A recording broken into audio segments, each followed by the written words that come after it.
Okay, sige.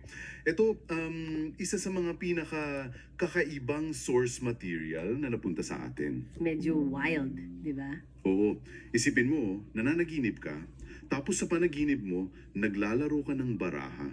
Pero ang mga kalaro mo ay ang dating presidente ng Pilipinas na si Rodrigo Duterte at si Jesucristo mismo. Grabe. Diyan pa lang alam mo nang may malaking kwento sa likod niyan. At yan mismo ang hawak natin, isang detalyadong salaysay mula kay Narciso Olalo tungkol sa panaginip niya, na para sa kanya, hindi lang ito basta panaginip. Para sa kanya, isa itong direktang mensahe mula sa Diyos. Exactly.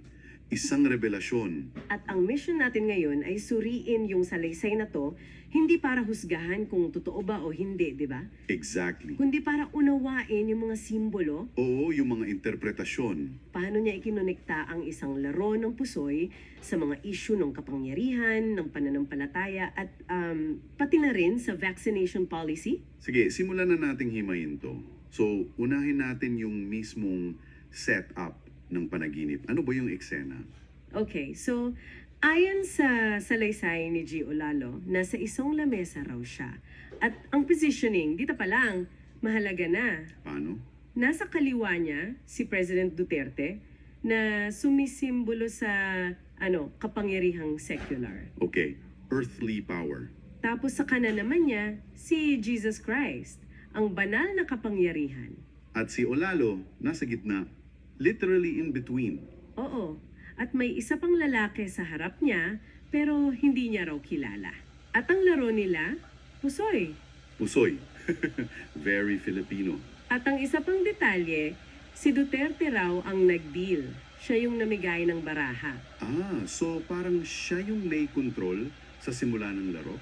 Mukhang ganon. At sobrang bilis daw niyang inayusin yung sarili niyang mga baraha. Inayos, tapos boom, initayo agad. Ah, yung inilapag ng pataya. Oo, dahil sa bilis, ang unang pumasok sa isip ni Olalo, nako, siguradong malalaki ang hawak nito. Parang full house. Yun mismo ang inisip niya. Mga full house daw, 3 alas, 3 king o 3 queen, mga matataas na baraha. Parang isang show of force, di ba? Na tapos na ang laro, panalo na ako. Parang ganon. At dito pumapasok yung isang interesanteng interaksyon. Dahil sa kuryosidad, sinubukan daw tingnan ni Olalo yung baraha ni Duterte. Nanakautingin. Oo, pero pinigilan siya.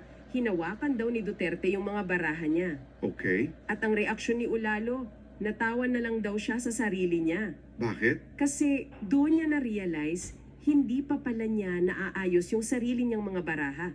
Abala siya sa iba, yung kanya hindi pa na tinitingnan. Dito na nagiging malinaw yung simbolismo. Para sa kanya, yung bilis at yung inaakala niyang malalakas na baraha ni Duterte, Yun yung kapangyarihan niya bilang presidente.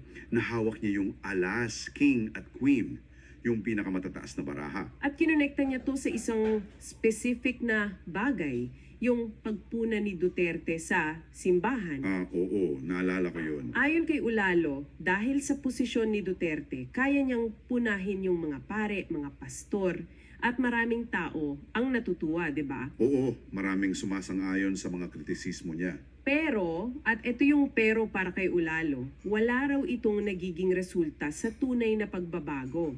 Walang tunay na pagsisisi. At bakit daw? Kasi, sabi niya, wala siyang batayan, walang banal na patunay yung mga sinasabi niya. Puro kapangyarihang pangmundo lang. I see.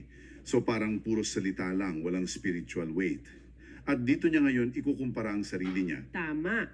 Sabi niya, yung pagpuna raw niya, iba. Sa paanong paraan? Ang layunin daw niya ay magkaroon ng lubos na paniniwala, pagbabago at pagsisisi yung mga tao. At ang pagkakaiba nilang dalawa, nasa backup daw o patunay. At ang patunay na to ay nasa sarili niyang mga baraha. Exactly. Dito na yung aha moment ng panaginip. So anong nangyari nung tiningnan na niya yung baraha niya? Akala niya talo na siya, di ba? Kabahan siya. Puro maliliit na numero lang daw kasi ang nakita niya. Pakiramdam niya, wala siyang panama sa full house ni Duterte. Pero, Pero dito na raw, nagsalita si Jesucristo. Sinabihan daw siya, tingnan mong mabuti. okay, a divine nudge. So tumingin siya ulit at doon niya nakita, hindi lang pala basta maliliit na numero. Anong hawak niya? Quadro 3, apat na numerong 3. Quadro 3. Wow. At sa laro ng pusoy, ang quadro o four of a kind ay isang special hand. Special hand. Kayang talunin ang kahit anong full house, kahit full house of aces pa yan. Talo yan sa quadro. Yan mismo. At yung reaction daw ni Duterte nang makita ang barahan niya, napaatras daw at nagsabing patay tayo dyan.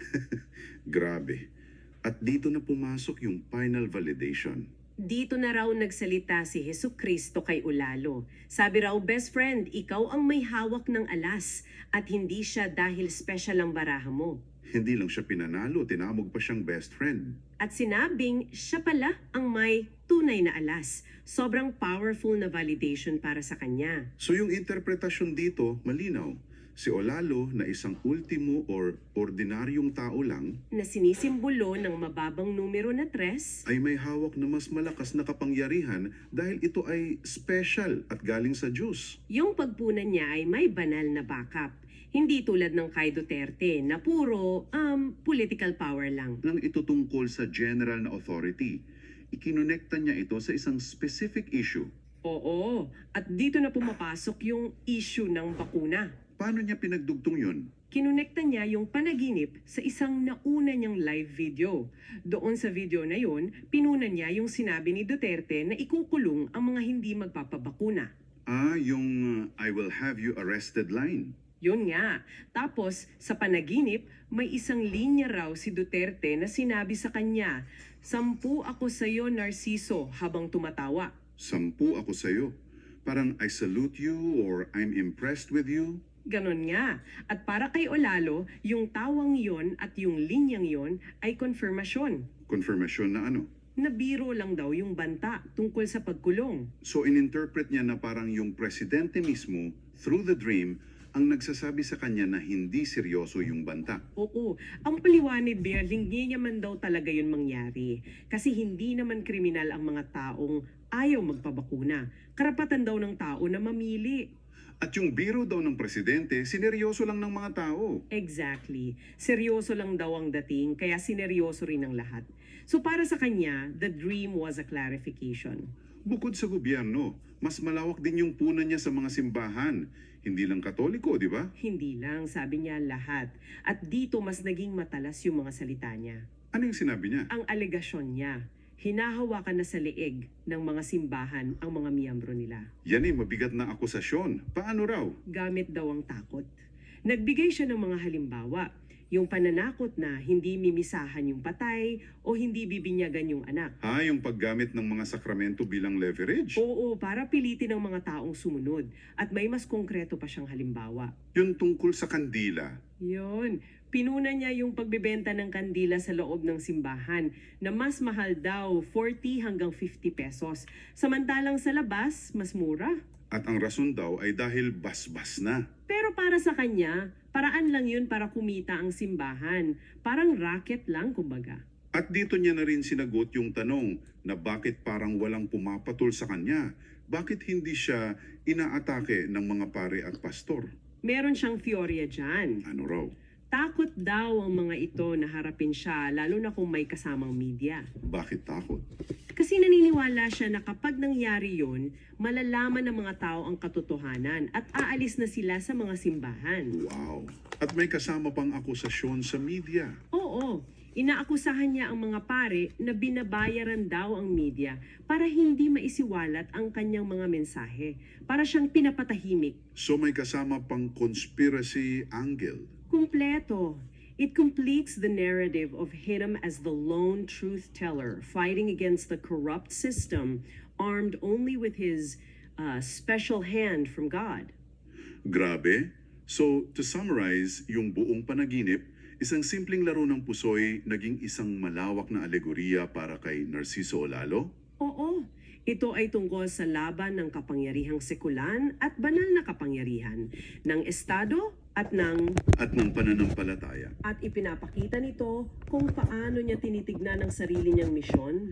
Na kahit siya ay isang ultimo, isang ordinaryong tao lang na sinisimbolo ng mababang barahan na 3, Naniniwala siyang mas matimbang ang kanyang ginagawa. Dahil meron siyang special na backup mula sa Diyos na sinisimbolo ng kanyang nanalong baraha. Yun yung Quadro 3. It solidifies his identity, it justifies his actions. For him, the dream is the proof.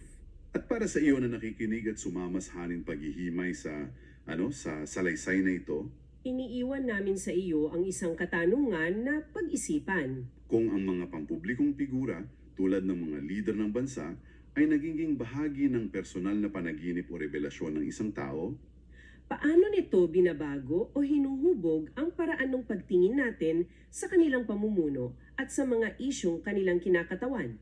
saan natin iguguhit yung linya sa pagitan ng personal na paniniwala at ng pampublikong diskurso. Maraming salamat sa pakikinig. For more information about Narciso Olalo, please visit his YouTube channel. Sa hindi pa nakakilala, sigurado ako, curious kayo kung sino si Narciso Olalo. Para mabasa nyo ang mga mensahe ng Diyos na sinusulat niya, please visit his Facebook account or you can log in YouTube. Makikita nyo ang mga explanation ng mensahe ng Diyos sa YouTube. Kasi parable lahat ini-explain pa ni Narciso Olalo kung anong ibig sabihin sa mensahe ng Diyos. Again, for more information, please simply type the name Narciso Olalo and you will be bombarded with many God's miracles. Thank you!